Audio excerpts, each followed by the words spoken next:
three powerful investors sexually harassed me for 20 minutes before learning I was the star architect they came to meet. I had them removed by security, leaked the story, and watched as their family empire imploded.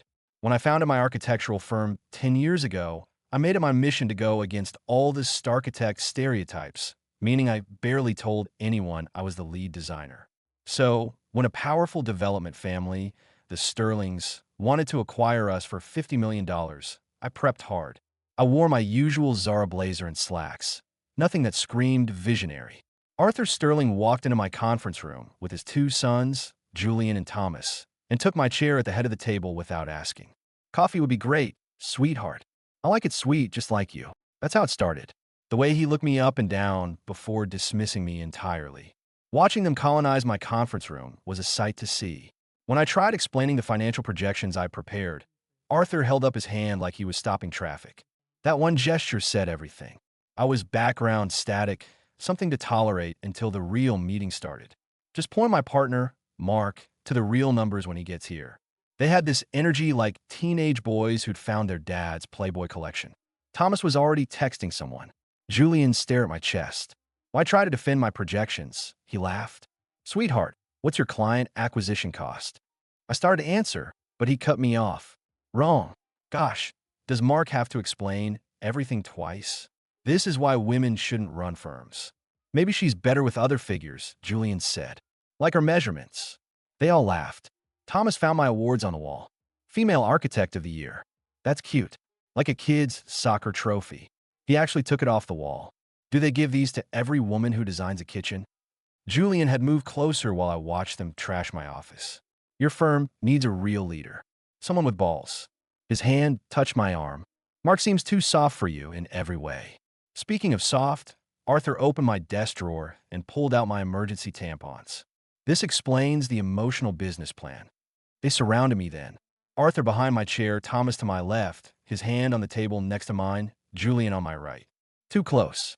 Here's what's going to happen," Arthur said, his hand on my shoulder now. "Your pretty face won't last forever, you know. May as well use it now. So when we bleed the company dry, we'll give you a slice. Or we walk," Thomas added, his hand dropping to my thigh. "And we'll make sure everyone knows you're impossible to work with. We want to see if the back looks as good as the front," Thomas chimed in. My assistant knocked on the door. "Ms. Vance, your 3 o'clock is here." The air changed instantly. Arthur's frown was almost comical. Thomas whispered something about Mark's wife. Then Mark walked in, and everything shifted in a fast-forward. He kissed my cheek and introduced me as his wife. "And this," he said, gesturing to me, "is Eleanor Vance, the founder and lead architect you're here to see." That's when it hit them. I was the CEO and founder, the woman who built everything they wanted to buy. Watching their faces was better than closing any deal. Arthur shot up so fast his chair fell over. Thomas hit the wall, backing away. Julian's phone clattered onto the table. Within 48 hours, all three were facing an internal review at their own company. And the 3 security guards escorting them out of my building was just the beginning, because I had one more surprise for them.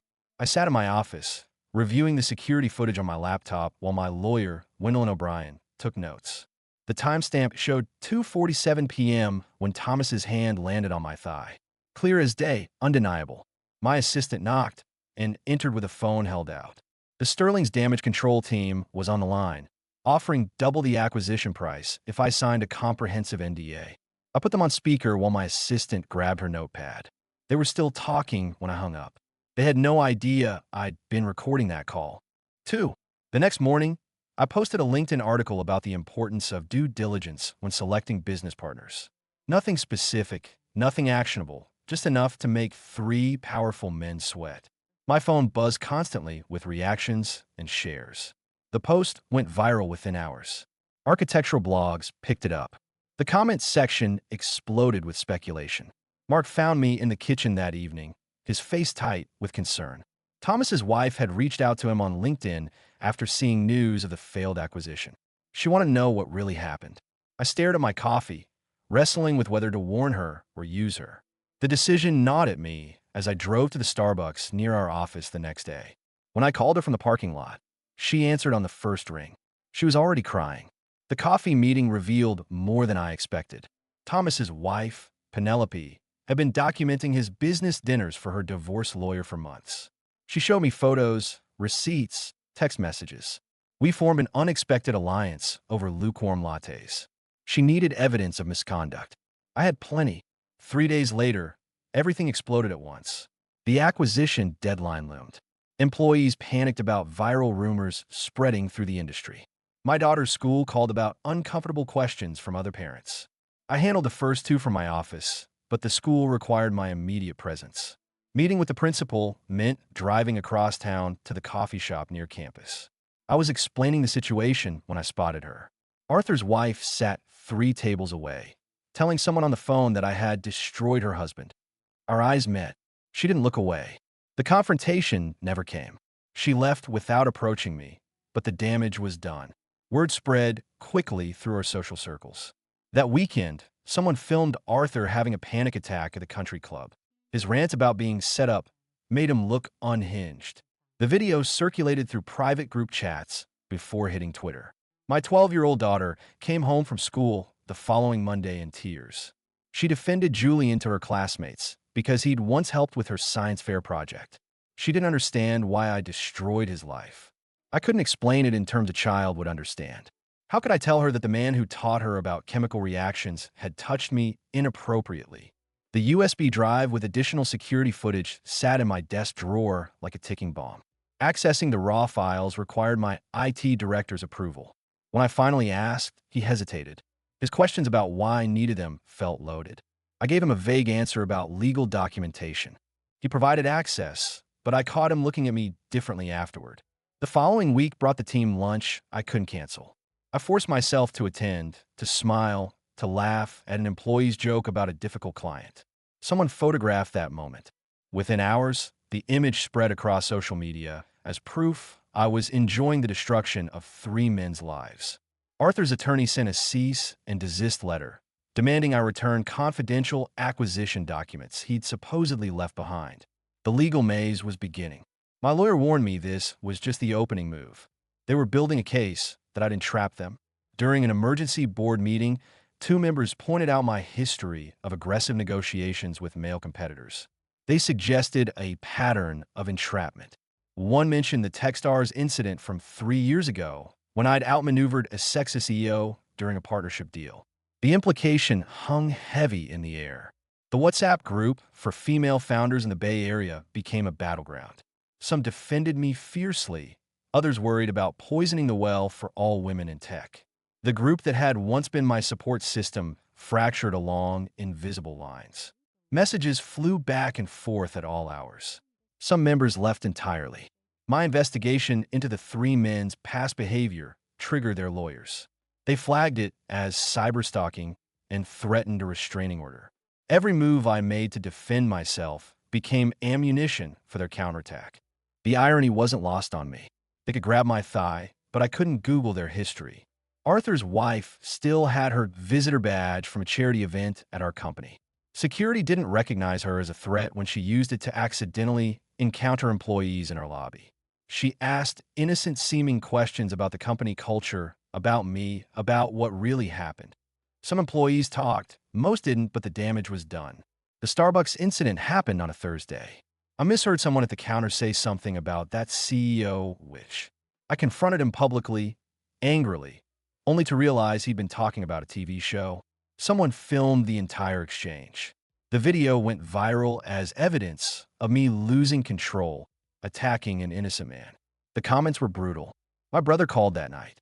His wife was threatening divorce if he didn't withdraw as a company advisor. She couldn't support someone who enabled cancel culture. He believed me, he said, but couldn't lose his family. The resignation email arrived an hour later. Another ally gone. The next morning, I discovered the cruelest blow yet. The school moms had created a separate playdate calendar, excluding my daughter. I found out when she asked why she couldn't go to Emma's birthday party anymore. Her tears broke something inside me. The war was claiming innocent casualties. Julian's claim shifted like sand. First, he misreads signals. Now, he insisted he'd been testing my professionalism on Mark's behalf. The contradictions in his statements to HR should have helped my case, but his lawyer spun it as confusion from the trauma I'd caused by overreacting. My best friend, Sarah, called with an awkward request. She needed Arthur's recommendation for a nonprofit board position she'd worked toward for years. Could I show some understanding? Maybe consider that this had all been a misunderstanding. The conversation ended with neither of us saying goodbye. Proving Thomas took my award off the wall required showing security footage from my office. My lawyer's face fell as she reviewed it. The same footage also showed me drinking wine in my office after hours 6 months ago. A new narrative emerged in their legal filings. Alcohol in the workplace, affecting my judgment and perception. We won a minor victory in discovery proceedings. My legal team and I celebrated with champagne in the conference room. Someone photographed us through the window. The image spread with captions about celebrating the destruction of lives, toasting to ruined careers. Context didn't matter anymore. The war had evolved beyond my control. We were locked in mutually assured destruction. Every move I made to defend myself gave them ammunition. Every attack they launched forced me to escalate. The spiral tightened with each passing day. Neither side could back down without losing everything. I understood now what I'd started when I had them escorted out. This wasn't about justice anymore. It was about survival. And only one side would walk away intact. The discovery that Julian had started dating my head of marketing hit me during our Monday morning meeting. She walked in wearing the earrings he'd given her, the same ones I'd complimented the week before. Their connection had formed at AA meetings, she explained later when I cornered her in the break room. She quoted my own leadership mantras back at me about second chances and not judging people's pasts. My hands shook as I poured coffee, watching her defend the man who'd groped me. The security footage became our next battlefield. My lawyer and I spent hours reviewing the angle where Thomas's hand touched my thigh. From one perspective, it looked like assault. From another, it could have been him reaching past me for his phone. The ambiguity made my stomach churn. Thomas's legal team had already crafted their narrative around this uncertainty. Discovery proceedings unearthed an email I'd sent 3 years ago. In it, I joked about using feminine wiles during a tough negotiation. The opposing counsel highlighted every word, turning my attempt at humor into evidence of manipulation. My own words became weapons in their depositions, twisted to paint me as someone who weaponized gender for business advantage. My daughter's teacher requested a meeting about concerns regarding our home environment. She'd overheard my daughter telling classmates that Mommy made the bad men lose their houses. The teacher's careful questions about stress at home felt like accusations. I left the meeting feeling judged, wondering what else my child had shared in innocent classroom conversations. The leaked video surfaced on a Friday afternoon. Someone had obtained nanny cam footage from my home office, showing me practicing for my deposition. I watched myself on screen, rehearsing emotional responses, testing which facial expressions conveyed the right amount of pain. The internet mob descended within hours, calling me calculated and fake.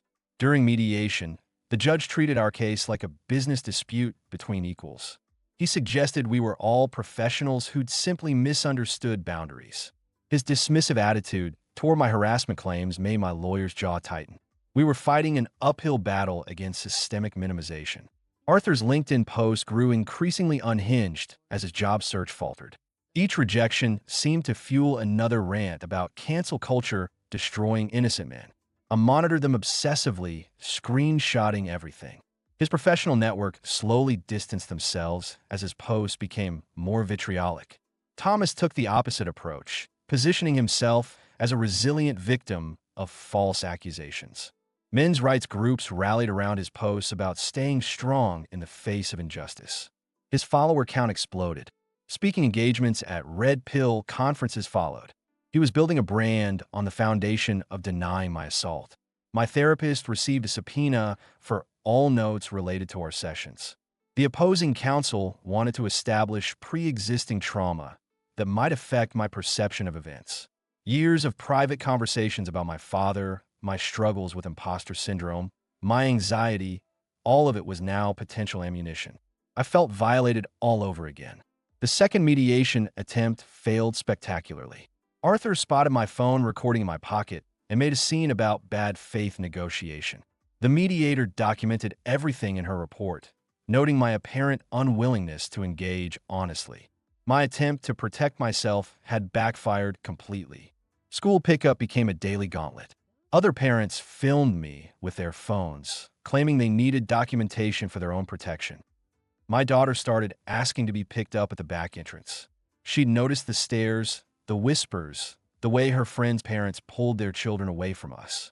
My head of engineering withdrew his patent application rather than testify about our office culture. I have 2 kids in college, he explained, and I can't afford to be seen taking sides. His withdrawal left a hole in our technical leadership and our legal strategy. Another domino fell. The industry conference in Palo Alto brought a fresh humiliation. Julian attended wearing our company's conference swag, the limited edition hoodie we'd given to early investors.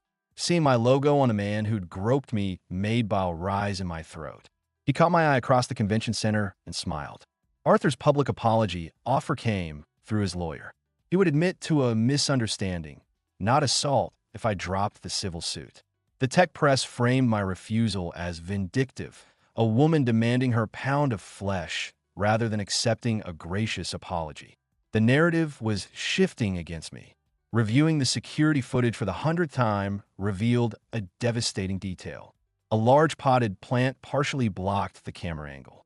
Thomas's hand on my thigh was visible, but his facial expression remained obscured.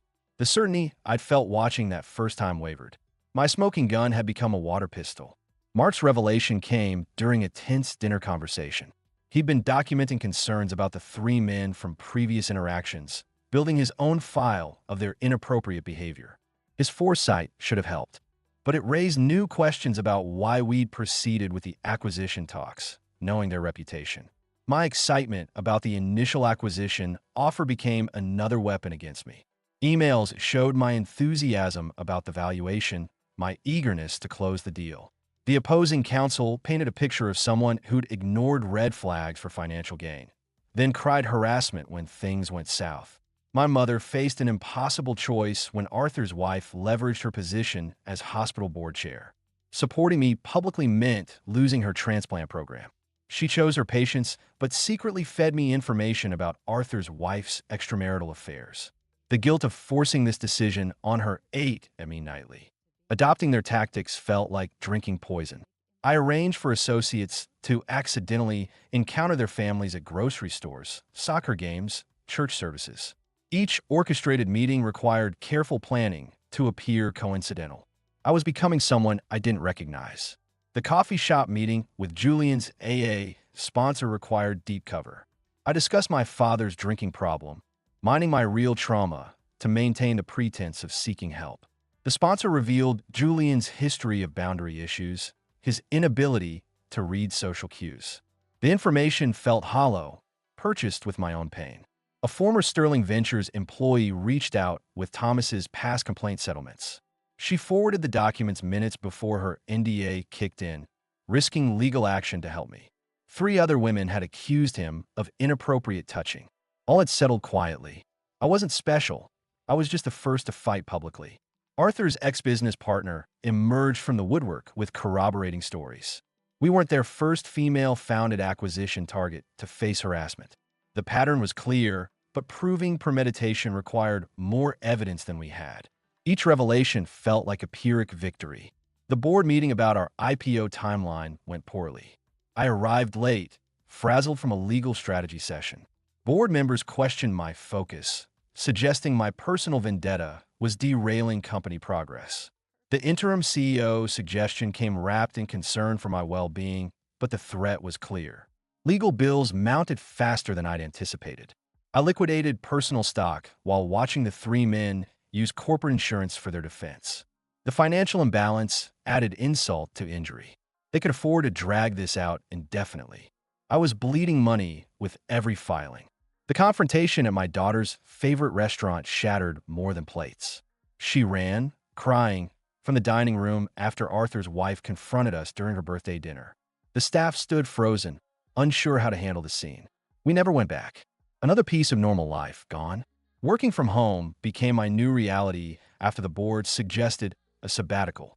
Mark supported me publicly, but privately begged me to consider settling. He showed me spreadsheets of legal costs versus our renovation budget, our daughter's college fund, our retirement savings, all of it slowly draining away. The innocent casualties mounted.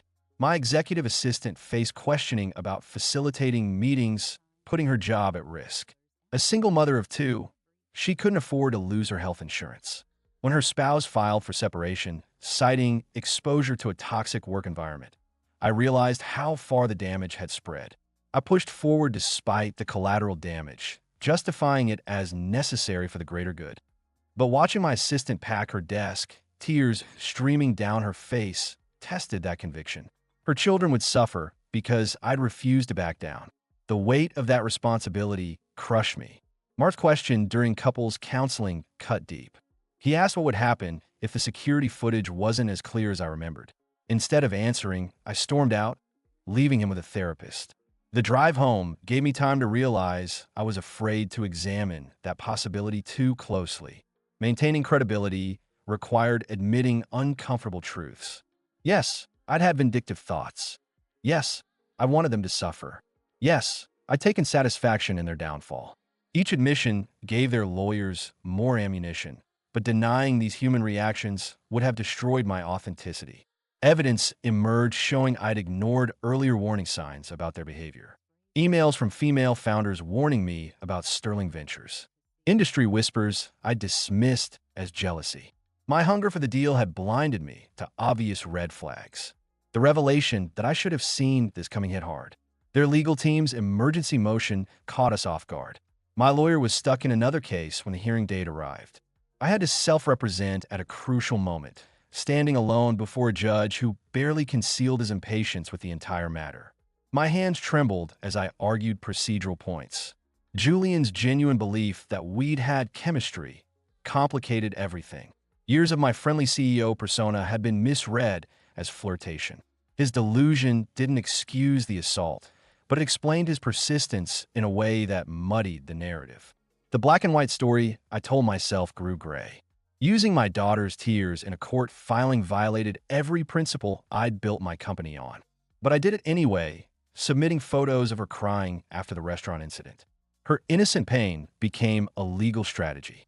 When she asked why her crying was in the newspaper, I had no good answer. The collaborative leader I'd spent a decade becoming disappeared, replaced by someone calculating and cold. I mapped out pressure points, identified weaknesses, planned strategic strikes. The transformation felt like watching myself from outside my body, horrified but unable to stop. Getting the building janitor to testify required moral compromise. He'd overheard executive bathroom conversations about putting me in my place. In exchange for his testimony, I wrote a college recommendation for his son that exaggerated the boy's achievements. Another ethical line crossed in pursuit of victory. Our minor victory on the hostile workplace claim felt hollow when I encountered Julian's son at school pickup. The boy's accusation that I was why they were moving hit harder than any legal filing. His tears mirrored my daughter's. We were creating a generation of collateral damage. Their counterclaim for defamation gained traction as my own words worked against me. Every angry email, every frustrated text, every moment of lost composure became evidence of malice. The judge's increased interest in their claims sent my legal team into overdrive. Everything hinged on Mark's upcoming testimony about my mental state and perception of events. The pressure on our marriage had been building for months. Late-night arguments about strategy, accusations of choosing revenge over family, his support wavering as costs mounted and casualties accumulated.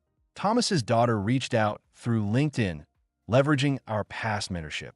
I'd written her college recommendation 2 years earlier, praising her intelligence and drive. Now she begged me to explain why I was destroying her father. Her message sat unread for days while I wrestled with how to respond. The venture capital community split into camps based on self-interest. Partners who'd faced their own harassment allegations sided with the men. Those with daughters in the industry supported me.